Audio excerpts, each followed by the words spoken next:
Beckett est sorti de son élégant range revêt noir, la poussière tourbillonnant autour de ses bottes en cuir ciré alors qu'il examinait le vaste terrain qui s'étendait devant lui. Le jeune du Montana était exactement ce qu'il cherchait, immense, isolé et plein de potentiel inexploité. C'était la dernière pièce de son plan pour construire une retraite de luxe exclusive, une escapade pour l'élite qui voulait faire l'expérience de la beauté sauvage de l'Ouest sans pour autant vivre à la dure. Il passa une main dans ses cheveux bruns foncés, ajustant les poignets de sa veste sur mesure. Il n'était pas l'acheteur de jeunes typiques. Mais peu importait, l'argent avait le dernier mot et il en avait à revendre. Ce à quoi il ne s'attendait pas, cependant, c'était la femme qui marchait vers lui. L'expression méfiante, ses yeux vert perçants fixés sur lui avec suspicion. « Vous devez être l'acheteur, dit-elle en s'arrêtant à quelques pas. Beckett la dévisagea, des cheveux châtains sauvages attachés en une queue de cheval lâche. Une chemise à boutons aux manches retroussées. Un mime qui avait connu des jours meilleurs et des bottes couvertes de poussière. Elle était stupéfiante d'une manière qui le prit complètement au dépourvu. « Et vous devez être la propriétaire, répondit-il doucement en tendant la main. Elle hésita avant de la lui serrer, sa poignée ferme. Dahlia Carter. Beckett Hay. Ses yeux se plissèrent légèrement. Beckett Hay, l'investisseur immobilier de Californie. Alors elle savait qui il était. Ce n'était pas surprenant. Son nom avait figuré dans plus de magazines d'affaires qu'il ne pouvait en compter et ses projets de luxe étaient bien connus. Mais il n'était pas là pour bavarder. J'ai entendu dire que votre gène était à vendre. Je suis intéressé. Dahlia croisa les bras. Il n'est pas à vendre. Beckett haussa un sourcil. Alors pourquoi était-il listé? Elle expira brusquement. C'était une erreur. Mon grand-père envisageait de vendre avant de décéder. Mais j'ai décidé de le garder. Beckett ne s'attendait pas à une telle résistance. D'habitude, quand il faisait une offre, les gens l'acceptaient. Mais cette femme, elle n'allait pas lui faciliter la tâche. Je peux faire une offre très généreuse, dit-il en l'observant attentivement. Plus que la valeur du marché. Dahlia secoua la tête. Ce n'est pas une question d'argent.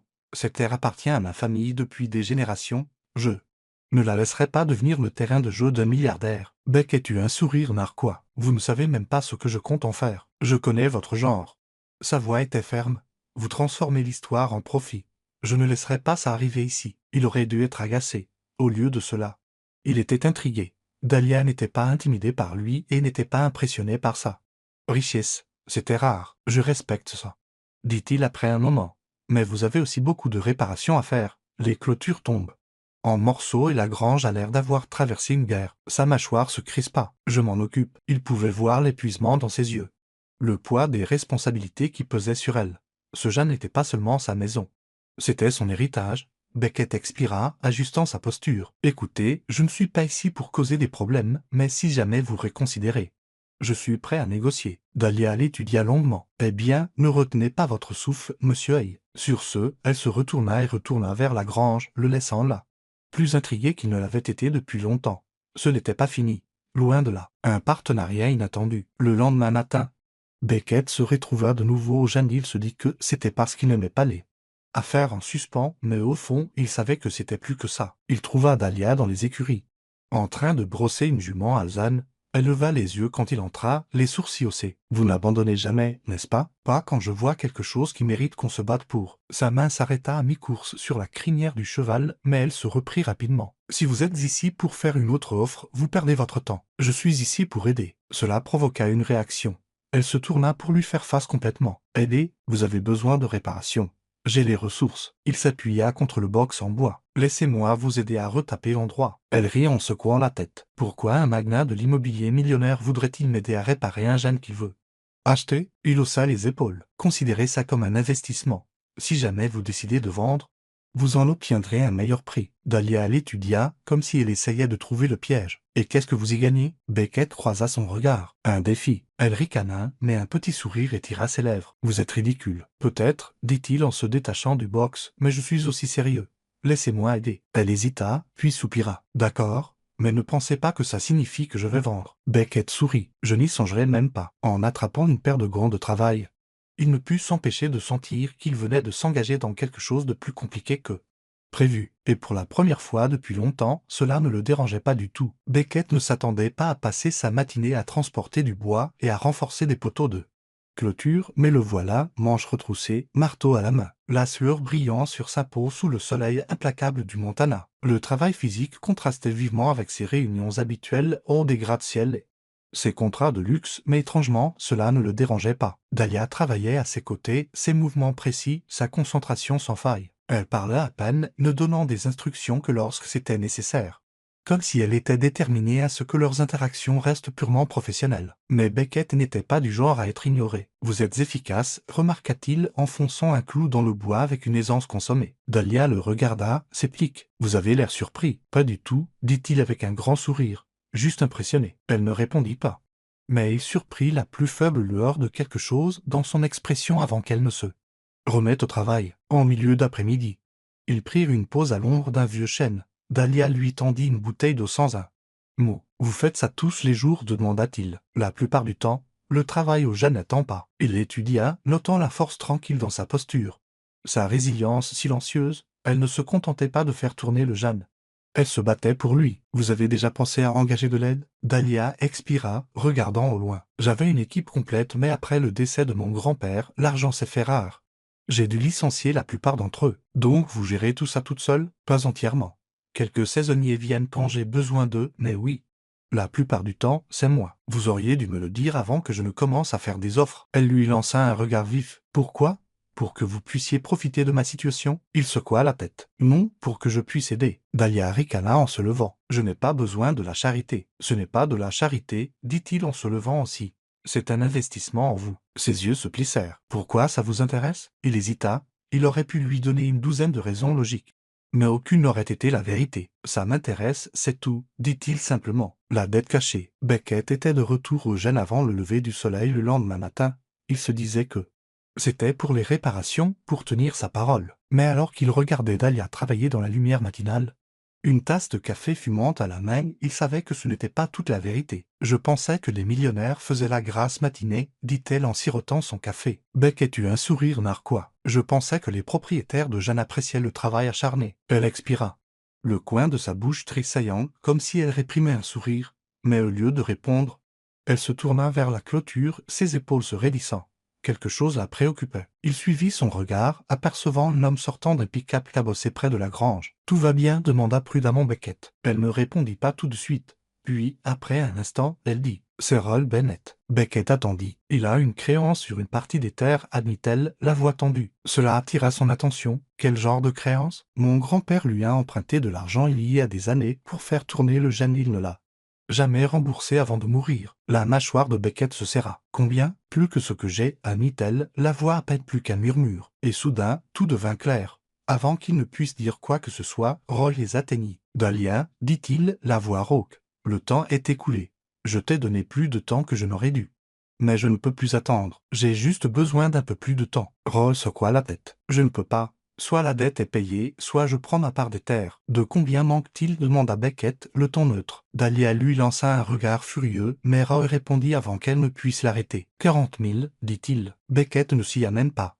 C'était une somme dérisoire pour lui. « Je vais trouver une solution, » dit-elle fermement. Roy expira, jetant un coup d'œil entre eux avant de hocher la tête une fois. « Tu as une semaine. C'est tout ce que je peux te donner. » Après son départ, Beckett se tourna vers Dahlia, sa patience s'épuisant. « Pourquoi ne m'en as-tu pas parlé ? » « Parce que ce n'est pas ton problème, répliqua-t-elle. « Tu en fais mon problème. Tu as besoin de l'argent, je l'ai. Laisse-moi aider. Je n'accepte pas la charité. » « Ce n'est pas la charité, dit-il. C'est un investissement dans quelque chose qui compte. » Ses yeux verts brillèrent. « Mon Jeanne n'est pas une opportunité commerciale pour toi, Beckett. » Il expira brusquement. « Ce n'est pas ce que je voulais dire. Je voulais dire que je ne veux pas que tu perdes ça. » L'expression de Dahlia vacilla une seconde, puis elle secoua la tête. « Je vais m'en occuper. Tu es impossible. Et tu es têtu. D'accord, mais si tu ne trouves pas de solution d'ici la date limite, je paierai. » Sans discussion. Dahlia eut l'air de vouloir se battre, mais après un long moment, elle hocha simplement la tête. Le point de rupture. L'échéance approchait. Chaque jour qui passait sans solution ne faisait qu'aggraver la tension. Tard un soir, il la trouva dans la grange, le front appuyé contre l'encolure d'un cheval. « Tu ne peux pas continuer comme ça, » dit-il, la voix plus douce que d'habitude. Elle se raidit avant de se tourner vers lui.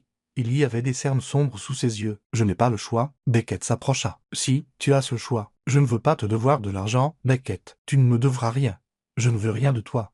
Dahlia, je ne veux juste pas te voir perdre quelque chose que tu aimes. » Son souffle se coupa et pour la première fois, elle n'eut pas de répartie cinglante, Il fit un pas de plus, comblant l'espace entre eux. « Laisse-moi aider. » Dahlia déglutit, son regard baissé. « Je ne sais pas comment laisser les gens m'aider. » Beckett tendit la main, lui relevant doucement le menton. « Alors, laisse-moi être le premier. » Quelque chose en elle se brisa.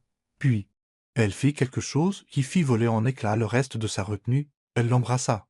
Ce n'était pas timide ou hésitant. C'était féroce, désespéré. Beckett n'hésita pas. Il la serra contre lui, approfondissant le baiser, y déversant tout ce qu'il avait retenu. Quand ils se séparèrent enfin, elle était essoufflée. « Je ne veux pas perdre cet endroit, » admit-elle. « Tu ne le perdras pas, promit-il. » Le lendemain, Beckett passa l'appel. Dahlia ne voulait pas de charité.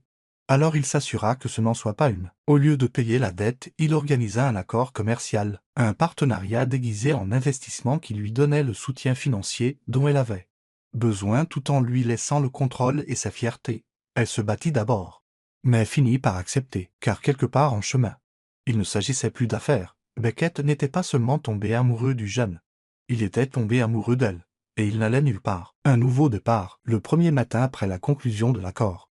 Beckett se réveilla au son des hennissements des chevaux. Il sortit et trouva Dahlia déjà au travail. Il y avait quelque chose de différent dans sa façon de bouger maintenant, toujours déterminée. Toujours forte, mais plus légère, comme si le poids qu'elle avait porté seule si longtemps s'était enfin léger. Elle leva finalement les yeux et le surprit en train de la regarder, au lieu de le lui reprocher. Elle eut un petit sourire. « Surpris de me voir lever tôt ?» demanda Beckett en s'approchant. « Pas du tout.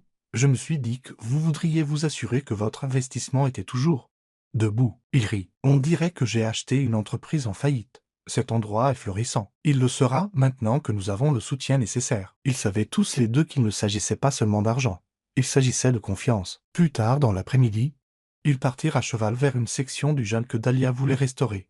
Le soleil était haut, jetant une lumière dorée sur les hautes herbes. « T'as-tu déjà imaginé ici faisant ce genre de travail ?» demanda-t-elle. Beckett regarda autour de lui. « Pas avant de te rencontrer. » Elle expira, comme si elle attendait cette réponse. « Et maintenant ?» Il tendit la main, écartant une mèche de cheveux de son visage. « Maintenant, je ne peux pas imaginer m'en aller. » Son souffle se coupa. « Tu as une vie en Californie, » dit-elle, mais il n'y avait aucune combativité dans sa voix. « J'ai une vie partout où je choisis de la construire, » corrigea-t-il, et en ce moment.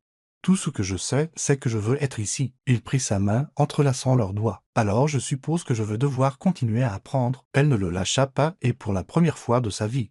Beckett ne pensait pas à la prochaine affaire. Il pensait à l'éternité. Ce soir-là, ils dînèrent ensemble. Une routine calme s'était installée entre eux. « Tu restes vraiment, n'est-ce pas ?» demanda-t-elle. Beckett la regarda, sans ciller. « Oui, je reste. » Elle secoua la tête. « Je ne te comprends pas, Beckett. » Il eut un sourire narquois. « C'est probablement mieux comme ça. » Elle rit doucement, puis son expression redevint sérieuse. « Tu n'es plus ici juste pour le jeune. Ce n'était pas une question. Non.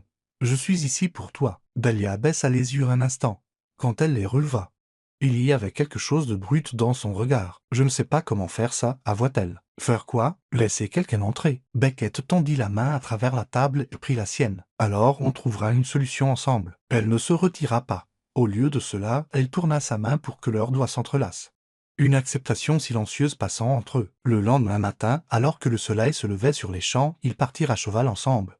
Côte à côte, le jeune était toujours à elle, mais ce n'était plus seulement son combat, et pour la première fois depuis longtemps.